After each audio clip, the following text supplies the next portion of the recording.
Doon sa magsoli, no questions asked. Kahit na yung husband niya yung nagsoli, bibigay tayo. But the wife turned over.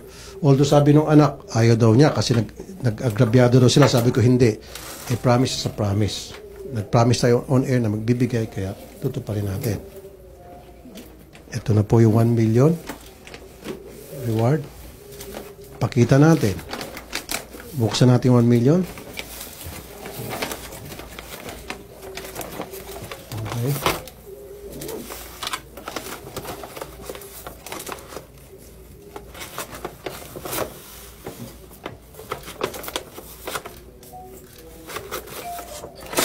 Now, so let me count this. 1, 2, 3, 4, 5, 6, 7, 8, 9, 10.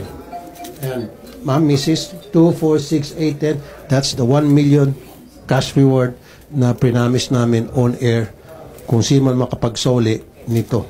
Okay? Balik na rito. And we'll give it to the Mrs. Sinuhin muna. Attorney, kayo naman. Pasok. Meron ko kayong gustong sabihin kay Ms. Marico? Unang-una po sa lahat, pasensya na po talaga. Kasi hindi rin po namin alam na hindi pa po nasasauli sa inyo po. Sorry po talaga. So, Mrs., ano masasabi mo?